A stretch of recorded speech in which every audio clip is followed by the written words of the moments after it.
તો સાંજે લગભગ જવાના છે પેલા સાહેબ જોડે માહિતી સર આ પેલા બેન બેન ને સર હા જી જી સર એટલે સાંજે કહું વિમાન છે જોઈ લેજો હા જી સર હું જાણકારી આપું છું જેટલું આપે એ ટાપુ ઉપર દુનિયાના ટોપ લેવલના જેટલા વ્યક્તિઓ છે એમાંથી મોટા ભાગના ત્યાં હોય. દરેકના ત્યાં પાર્ટીઓ થતી હોય, બધા નશામાં હોય. નશો પણ આપણે ના વિચારી શક્યા હોય એવો. એ નાની નાની કોમળ દીકરીઓને પણ નશો કરાવવામાં આવે, પછી એમના સાથે બળાત્કાર કરવામાં. નામ કોના આવે છે? આ બધી સભ્ય સમાજ કહેવાતા આવા હરામીઓના. અને એમાં ભારતને જો વિશ્વગુરુનો આ ઘંટ વગાડતા હોય ને તો ડૂબી મરવું જોઈએ કે ભારતના પણ આવા વ્યક્તિઓના નામ છે અંદર. અને અદાણીની એનડીટી એમને એક પ્રવક્તાએ ગઈકાલ કહી દીધું, ભાજપના કોઈ નથી બોલ્યા પણ એમને કહી દીધું સામે ચાલે કે જે મળવા ગયા હતા ને એના બે ચહેરા હતા એપ્સ્ટીનના, એ વ્યક્તિને મળવા ગયા. એટલે આ શરમ આવવી જોઈએ. તો મને આ મીડિયાને જેફરી એપ્સ્ટીન એમ કહે છે કે એ અત્યારે ઇઝરાયલ ગયા છે, ઇઝરાયલના વડાપ્રધાનના સામે નાચતા હશે ડોનાલ્ડ ટ્રમ્પને ખુશ કરવા માટે.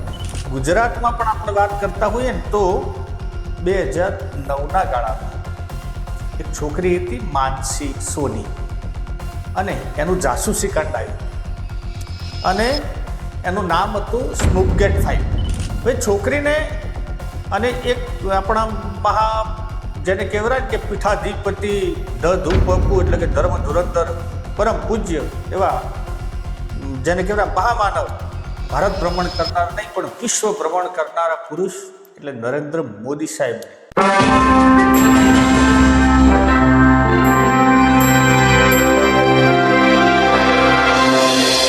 મિત્રો, એપ્સ્ટીન ફાઇલ જ્યાં જુઓ ત્યાં આ જ શબ્દ, સોશિયલ મીડિયામાં પણ આ જ શબ્દ.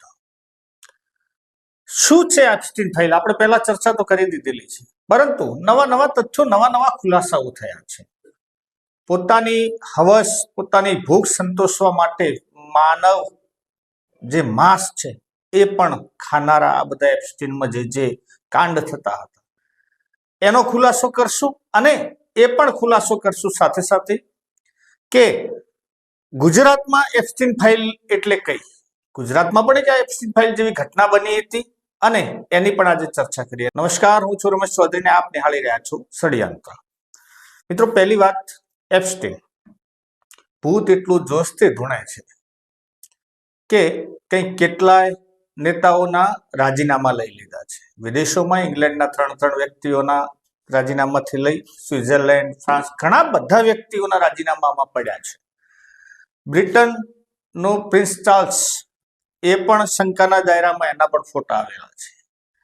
મિત્રો, એપ્સ્ટીન એટલે શું?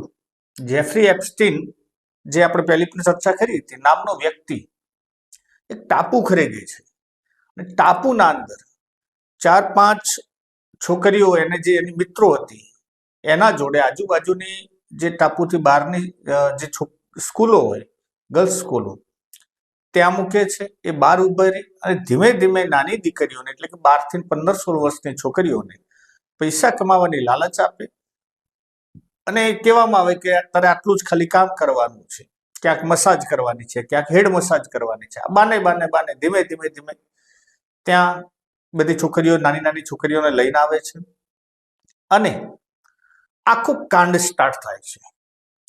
એ ટાપુ ઉપર દુનિયાના ટોપ લેવલના જેટલા વ્યક્તિઓ છે એમાંથી મોટા ભાગના ત્યાં હોય.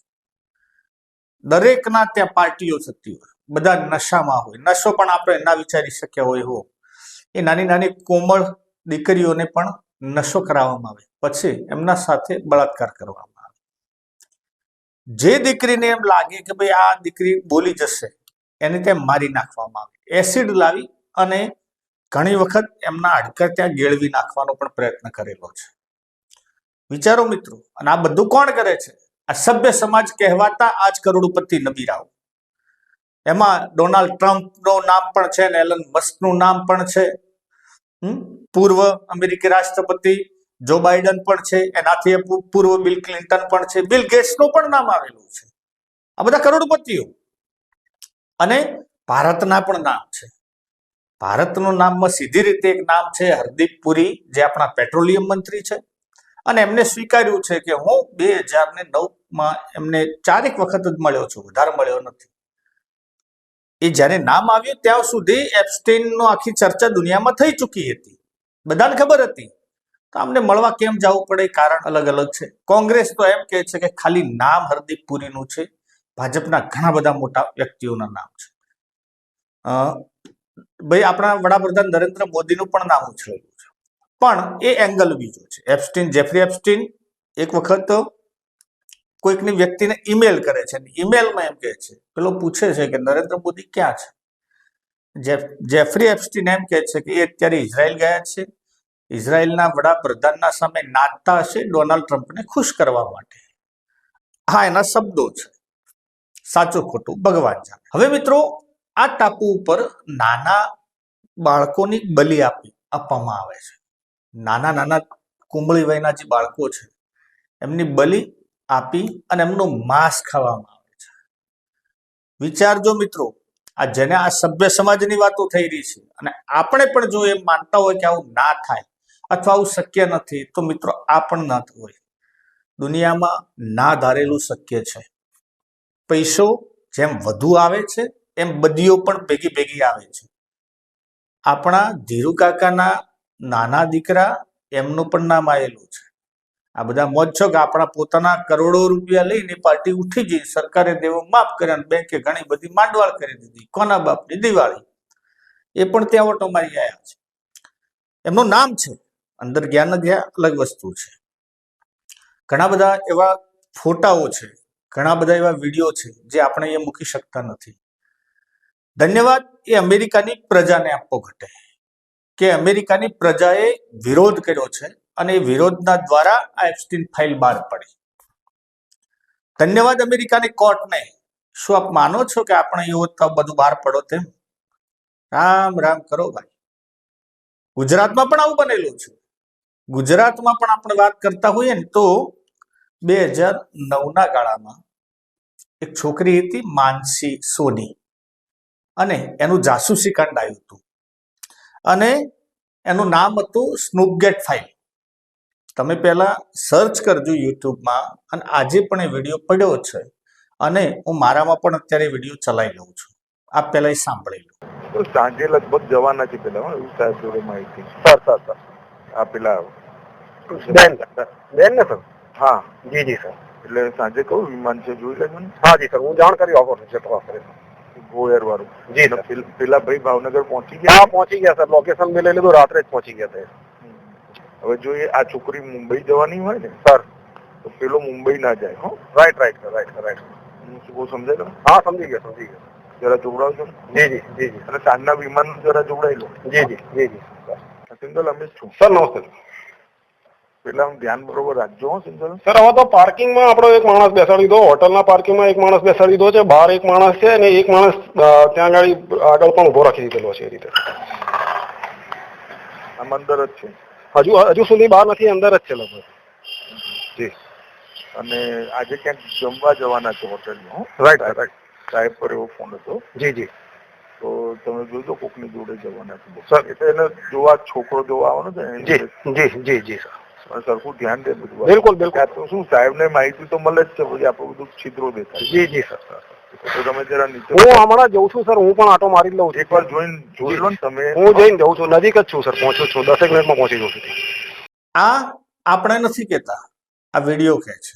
વિડીયોમાં એક અવાજ છે જીએલ સિંગલનો, જે આઈબીના હેડ હતા, અને સામે અવાજ છે જે આપણા જે ઘણા ખરા ભાજપના નેતાઓ કહેતા હોય છે કે મારા માનનીય, પ્રાતસ્મરણીય, પરમ પૂજ્ય, ધર્મ ધુરંધર એવા અને ચાણક્ય નીતિના જાણકાર એવા અમિતભાઈ શાહનો અવાજ છે. કહેવાય છે કે અવાજ છે. FSL નો કોઈ રિપોર્ટ નથી ને આપણે એ વાતની કોઈ પુષ્ટિ કરતા નથી. દુનિયા કરતી હોય તો એમને જોવાનું. આ અવાજ તમે સાંભળ્યો?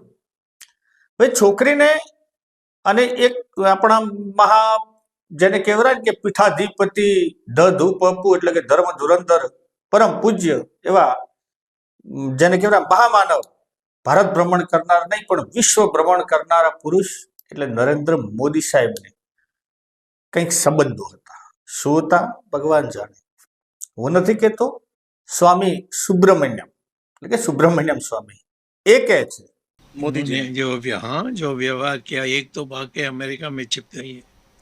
अच्छा हाँ, मानसी सोनी उसका नाम है। अच्छा और हाँ, और दूसरा है कि दो लोग जो बहुत मशहूर थे, उनकी हत्या हुई, तो इनकी जो व्यवहार थी उससे लगा कि ये दुखी नहीं थे। અને એ સમયના ભાવનગરના કલેક્ટર કુલદીપ શર્મા એમને પણ ઇન્ટરવ્યુ પડ્યું છે, એ પણ આપ જોજો અને જઈને જોજો કે જો આપ એમ વિચારતા હોય ને કે આ બધું ના થાય તો એ ભ્રમ હોય તો કાઢી નાખવાનું. આ બધા સત્તાના માણસો તમારા જોડે જે ભક્તિ જે દેખાડો ના બધું કરવાનું હોય ને ના હોય. કેમ ભાઈ તમે પેલી યુવતીની જાસૂસી કરાવતા હતા? શું એના કાન કોઈ એવો સામાન હતો? અરે ત્યાં સુધી કે છે ભાઈ આપણે અમિતભાઈ શાહ તો કે આપણે જેલમાં ખુશી ગાલવાનો છે જો કોઈ નામ લેતો એમ વિચારજો.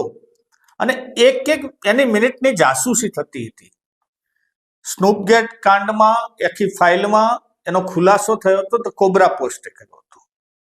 એટલે આમાં આપણા જે વિચારતા હોય એ આપણે ભાજપ કે કોંગ્રેસ નથી કરતા. કોંગ્રેસના પણ ઘણા બધા નેતાઓ છે, પરંતુ કેમ આ સ્નૂપગેટ તો આપણે છોડી દઈએ, પણ કેમ આ એપ્સ્ટીન ફાઇલમાં કોઈ ગરીબનું નામ નથી? કેમ એપ્સ્ટીન ફાઇલમાં કોઈ ગરીબ દેશના વડાપ્રધાન કે એમના કોઈ વ્યક્તિનું નામ નથી? કેમ એપ્સ્ટીન ફાઇલમાં જેને તમે આતંકવાદીઓ કહો છો એવા કોઈ લિસ્ટો નથી, એમના કોઈ નામ નથી? કેમ કોઈ મુસ્લિમોના અથવા કોઈ આફ્રિકાના કોઈ કન્ટ્રીઓના નામ નથી? કેમ બીજા કોઈના નામ નથી? જાપાનનું નામ ના આવ્યું, ચાઇનાનું ના આવ્યું, રશિયાના વડાપ્રધાનનું નામ નથી. કેમ નથી? એ બધા અમેરિકાના દુશ્મન છે ને અમેરિકા એને ખોટી નજરે ચિતરે છે ને આપણે બધાને કહે છે કે ભાઈ આ બધા દુનિયાના દુશ્મન છે ને આપણે માની પણ લઈએ છીએ. નામ કોના આવે છે? આ બધી સભ્ય સમાજ કહેવાતા આવા હરામીઓના. અને એમાં ભારતને જો વિશ્વગુરુનો આ ઘંટ વગાડતા હોય ને તો ડૂબી મરવું જોઈએ કે ભારતના પણ આવા વ્યક્તિઓના નામ છે અંદર, અને છતાંય ભારત સરકાર એમને છાવરી રહી છે. હરદીપપુરી 4 વખત મળવા ગયા હતા. અરે યાર રાજીનામું આપો એને, ગાડો બાર. પણ ના, પોતાનું પદ જતું રહેવાનું જોખમ છે. પોતાને સરકારને પાયે ધ્રુજી જાય એવી હકીકતો છે. પરંતુ જનતાને આપણે હજુ હિન્દુ ધર્મ બચાવવો છે માટે લાગેલા રહો. બચાવતા બચાવતા દુનિયામાં બેઇજ્જત આપણો દેશ થાય છે. કેમ બાંગ્લાદેશનું ત્યાં કોઈ વ્યક્તિનું નામ ના આવ્યું ભાઈ? કેમ પાકિસ્તાનના કોઈ વ્યક્તિનું નામ ના આવ્યું અને ભારતના બધાના નામ આવે છે? એટલે ભારતના વડાપ્રધાનનું પણ નામ છે. એટલે આમાં ખૂબ વિચારી અને સરકારને વહેલી તકે આ ભાઈ તો કાઢવા જોઈએ. એમના છોકરાઓને શું જવાબ આપતા હશે? એમને ઘરે જઈને શું કહેતા હશે? કોઈ શેના માટે ગયો તો મળવા? એ શું એ ભજન કીર્તન થતા હતા? ત્યાં કોઈ કથા થતી હતી? કોઈ આશીર્વાદ લેવા ગયા હતા? કેમ મળ્યા હતા? પ્રશ્ન હજુ છે. ભલે કોંગ્રેસ જે તે વિરોધ કરે કોંગ્રેસનો વિષય, ભાજપ જેને છાવરે એ ભાજપનો વિષય, પરંતુ ભાજપના પ્રવક્તાથી આગળ જતા રહેલી મીડિયા ગઈકાલે એનડીટીવી એટલે કે અદાણી એના બોસ ભાજપ વાળા અને મોદી સાહેબના ખાસ લંગોટિયા અદાણીની એનડીટીવી એમને એક પ્રવક્તાએ ગઈકાલ કહી દીધું, ભાજપના કોઈ નથી બોલ્યા પણ એમને કહી દીધું સામે ચાલે કે જે મળવા ગયા હતા ને એના 2 ચહેરા હતા એપ્સ્ટીનના. એક બાબત તો એ આ બધો ખરાબ હતો અને બીજી એની બાબત કે સારો પેલો શું કહેવાય બિઝનેસમેન હતો, એમ એકબીજાને કોમ્યુનિકેશન કરી શકતો હતો. એ વ્યક્તિને મળવા ગયા હતા. એટલે આ શરમ આવવી જોઈએ. તો મને આ મીડિયાને તમે વાર ક્યાંની લો છો યાર, અને કયા ક્ષેત્રની વાર લો છો? ભાજપ કોંગ્રેસનું નામ પછી રાખો તમે, પણ એક ચાપલુસકારી એટલે કે ચાટુકારિતાની એક હદ હોય, અને આ હદ મીડિયા પણ વટાઈ ચૂક્યું છે. ભાજપને તો હવે એમનું પોતાનું કોઈ નામ મૂકે ને આજે ડિબેટોમાં પ્રવક્તા તો પણ ચાલે, બધા હાચવી લે એમ છે આમને. તો મિત્રો, જો વિડીયો આપને ગમ્યો હોય તો લાઈક, શેર અને કોમેન્ટ કરજો. આપના વિચારો અને પ્રતિભાવો આવકાર્ય છે. અને નિત નવી માહિતી જો આપને ગમતી હોય તો ચેનલને સબસ્ક્રાઇબ કરવાનું ભૂલતા નહીં. જય હિન્દ, જય ભારત.